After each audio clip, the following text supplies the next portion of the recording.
Yo, what's going on YouTube? It's your boy Kamen Spike back again once again today, people. Today we are for Kamen GAVV episode 34, and in this episode the boys came through with amazing teamwork in this episode. It was actually pretty freaking dope. Like, I love the teamwork in this episode, and I love the togetherness, coming together trying to help Shoma type thing. And we got a bunch of bad guy stuff going on in the background that was actually pretty freaking dope. I do love the fact that we got these technically two bad guy factions who are one is forcing the other one to work with it, and then you got other people in the other faction working with the other faction that's forcing them to work with them. But it seems like the ones who are being forced to work with him or betraying the other side has their own ulterior motive. One of them we kind of know. Jeeb, we know what his whole motive is, but Reivew, we don't know. We don't know what Reivew wants to do. We just know that Reivew is a scientist and he want to make stuff and he needs the money to do it. And the president's family is the peeps that can provide that. Dead ass. But at the end of the day, I still feel like Reivew is not going to truly betray his family. I feel like he does care about his family, but he cares in his own way.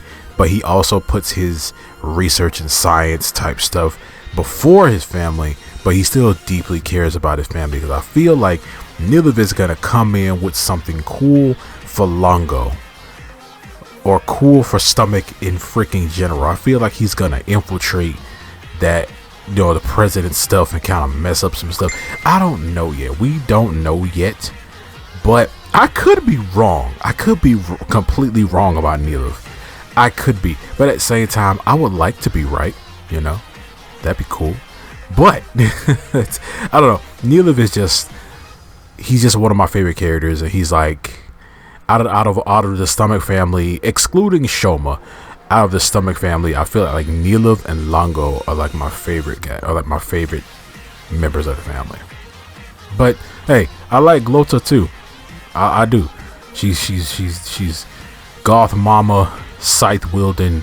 She's dope as hell.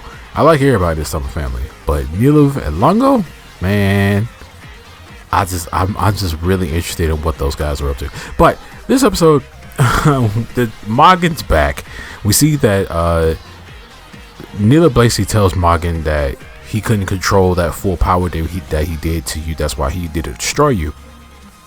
So Reivew has basically tried to come up with a way to counteract, like I said before in the last episode review, he's trying to counteract the stuff that Dente is able to do. And Uncle Dente is in this episode too. He's out here. He's at the home base, Sasuke's house and stuff, helping out with things. And he ends up eating all the snacks after Shoma basically figures out that he doesn't have any more Gochizos, and he's gonna have to eat a bunch of stuff to acquire another 100 Gochizo. So majority of this episode is just Shoma eating. Really, he's doing a lot of eating. He's eating a lot of different things, and that, man, it was dope though. The fact that he's eating, he's trying to get these 100 Gochizos going. We see that Hanto and Lakia are basically holding down the fort when it comes down to doing the fighting, because they know that Shoma is a little bit busy right now, so they got to hold down the fort until Bro can come out here and help them actually take down Magen for real. But we see that Magen does get sent back out to do some dirty work and stuff like that, and turns out Reivew actually upgraded the gun. He actually upgraded it to a degree to where it could do more damage, and he also gives him some tips and tricks on how to fight Shoma when he's in his overgav form. So while everyone's kind of working around and stuff like that, we see that Glotto, she does end up talking to Nizula. I can't remember I don't know. I haven't gotten the princess's name yet, so I'll just call her Princess. She's talking to her. She said, like, what is your deal? Like, what is your whole motive right now with taking our company and then taking my brother and then like manipulating my brother and all those things? And then for some reason Sheeta walks up, and Sheeta basically like tells her to stop, messing with Princess. And it turns out Sheeta turns back into G, because we know that Sheeta's disguise trigger thing has been, repaired and stuff. So now Jeeb can actually turn into Sheeta, and he basically says that I need her so I can get more power to basically avenge Sheeta. So Glotto just realizes that, her little brother is basically gone. He's completely defected like to their side, and she leaves. She knocks over a vase. She's like, man, screw this vase, and she knocks over the vase. And but it seems like the whole like family being divided type thing is really affecting Glotto. And it seems, you can see like the distraught and like the disappointment on her face and stuff like that when she sees that Jeeb has, completely won up to their side, and now that a certain other person has also gone over to their side. It is really messing with her. So while Shoma, he's eating and stuff like that, we see Magen is come back to the city and he is causing havoc. So we see that Lakia and Hanto, they end up intercepting him, and this time Hanto does the right thing and transforms into his frappe form, and Lakia goes into his jelly form, and then the fight ensues.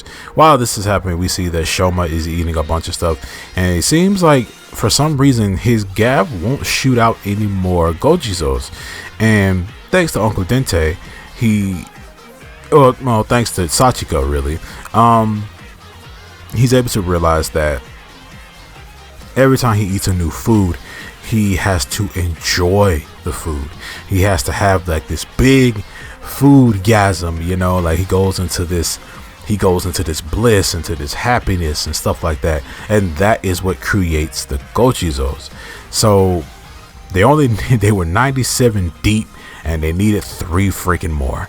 So when he realizes that, he pulls out the old handy dandy notebook, and he pulls out a quote, and the quote basically says like, snacks aren't just meant to be eaten and stuff like that, little motivational quote like little thing, in his handy dandy notebook. And when he does this, he starts eating a bunch of stuff, and he starts eating a bunch of things, and out of nowhere he ends up creating 3 new Gochizos. So when he has all 100 Gochizos now, he's able to use the Gochi pod and able to absorb all the Gochizos, and now he is full on ready to take on Magen. We see that the boys are Hanto and Lakia are still fighting Magen. They're sort of kind of getting the upper hand on him, but for some reason this dude is just strong. Okay, he's strong. He's able to intercept all their moves, he's able to stop all their moves, he's able to power through a lot of their moves, and just when they think they're getting the upper hand on him, Frappe melts. And this is the first time we've seen Frappe melt. It is. I didn't think Frappe could melt, but I mean, it is ice cream, or a type of ice cream type, drink or like food or whatever.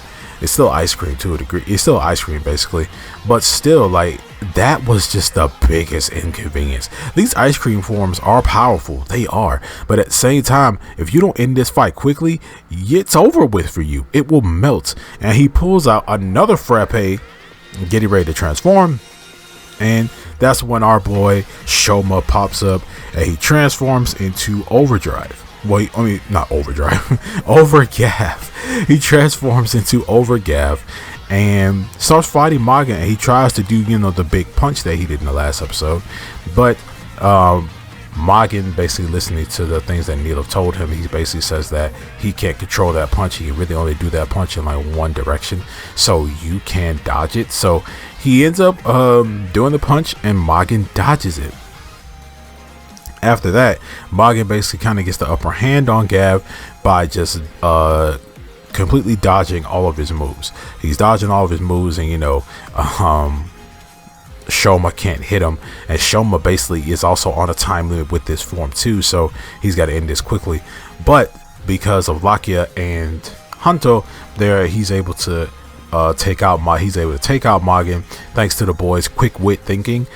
We see that Hanto transforms into his donut form, which is cool to see, and we see Lakia ends up transforming into his base form, and they end up using some flan and 2 donuts to hold down Magen, and then they grab Magen by the sides and they basically run while running, they're carrying Magen towards Shoma so Shoma can punch him.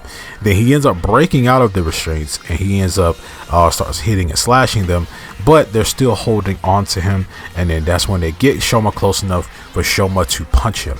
As soon as Shoma punches him, and this is a full-on punch, as soon as Shoma punches him, he is able to destroy Magen, and that's the end of him. And we do get the return of the classic, Magen, Shoma trying to get this person to stop with the dark treats and things like that. And Shoma was like, "You're gonna get no mercy from me," and Shoma ends up taking out Magen. After that, we see that the boys end up running off to go save the people that Magen basically put in danger, because he ended up blowing up a building with a bunch of people in it, and they basically ran in to see if there are any more survivors. After that, we see that the Stomach family is talking with the president's family, and they basically said that he basically hires Nilov to his family, and basically tells him that yes, today was a loss, but I have seen amazing technology, so I really love that technology. I really love your science and stuff like that. You're really good at it. So he basically hires Nilov to work under him, and Glato and Lungo are just taken aback by this, because more Glato than Lungo, but Glato is like, so what are you talking about? Like, why are you going over there with them? You mean to tell me that you did this? And then Longo was like, "Oh, so you really did intend to betray us? Cool."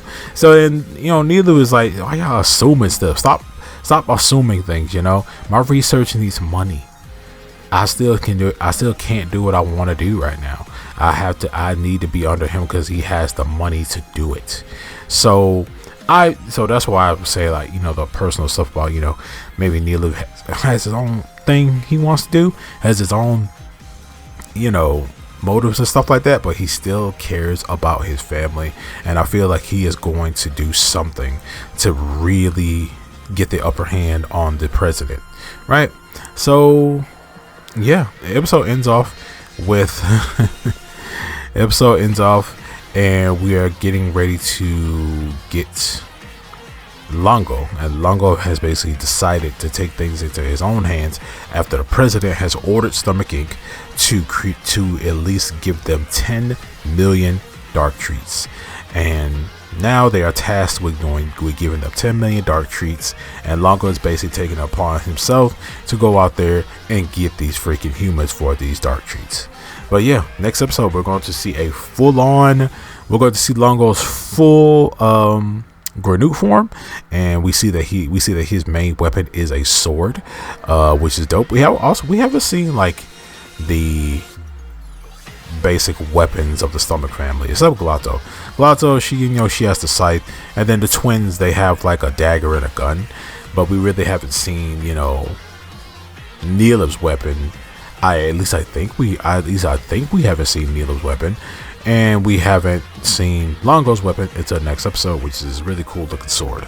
But other than that, I really thoroughly enjoyed this episode. I love the teamwork in this episode. I love the Shoma figuring out what he needs to do to really get more Gochizos, and so he has to love the food that he's eating. The food just can't be eaten. You have to have an experience with the food.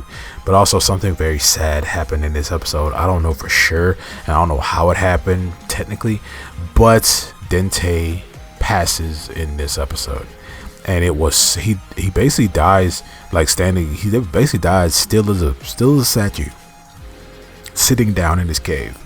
And I'm just like, man, we need Dente, bro. Stuff is getting hectic.